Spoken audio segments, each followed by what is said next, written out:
Well, we were speaking to the Western Cape Premier a short while ago about tourism in his province. That's as international borders are opening up for the first time in 6 months today. Let's find out how the other big tourism hotspot is going to welcome visitors now. I'm not talking about Gauteng, I'm talking about KwaZulu-Natal. The Premier Sihle Zikalala joins us now. Mr. Premier, good afternoon to you. Do you welcome the decision to allow tourists from other countries back into our country? Yes, we want to join the tourism industry in appreciating the move to open up the country so that also other economic activities and sectors will begin to function and be productive. We are hoping that KwaZulu-Natal is going to grow. It is going to ensure that it recover and be sustainable again. The tourism industry has been key to the economy. For more than 4 years, it has been contributing close to 10% of the GDP of our province. There are issues around the countries that are our major tourism markets. You'll know this, of course, Mr. Premier. The United States, the United Kingdom, Britain, they both have very high numbers of new COVID-19 cases. India, Brazil as well. People can't travel from those countries here for leisure, for tourism. Are you disappointed by that? Well, we understand it, and we understand that the government is trying to balance livelihood as well as the life of our people, the economy as well as the life of our people. So we must expect that those contradictions will be there. We are hoping that through maybe the process of transition on this COVID-19 pandemic, we will get to a point where the strategic markets like your US, France, and Britain are also allowed to come back. But obviously, it will not be a question of just saying we are allowing these people to come to this country. It also depends on capping the spread of COVID-19 in the world as a whole. I mean, at the same time, and the Premier of the Western Cape, who's your colleague, but I realise from a different party, made the point that people who are coming here with borders being reopened have to have a COVID-19 test anyway.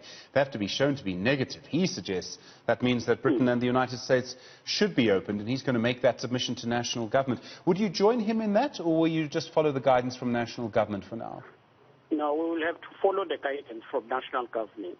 And the guidance by the national government is clear, and it prescribes the countries that must come, and it does not allow for any risk. While we would want to see the economy recovering fast and becoming more productive, but equally we must know that the threat is still there, and we don't want to go back or to have a second wave. At the same time, I mean, obviously your economy in KwaZulu-Natal is badly battered as the rest of the country. What are going to be your priorities to try and get your economy going again, or to put it another way, to make sure that people in your province have enough money to buy food?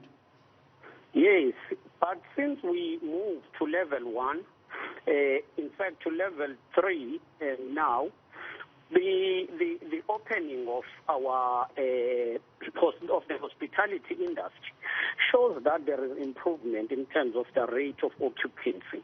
In eThekwini, the rate is already around 60%, and we're hoping that it will keep on improving.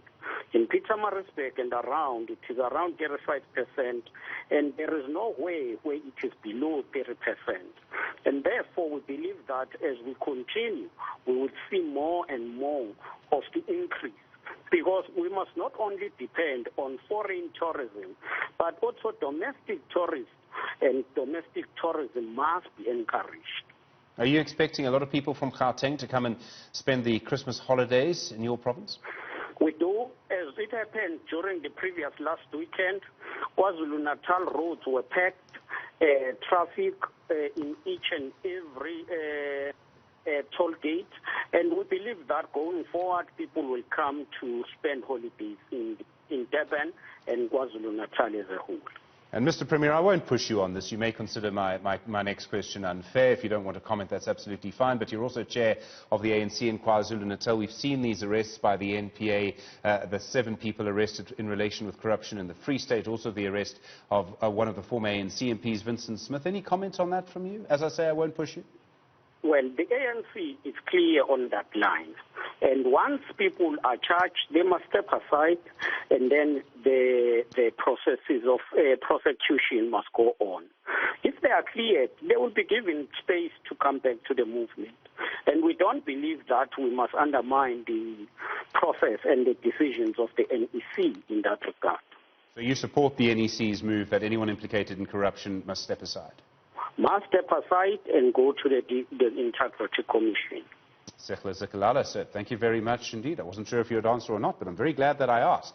As the chair of the, speaking in that capacity as the chair of the ANC in KwaZulu-Natal, but speaking most of the interview as the Premier in KwaZulu-Natal.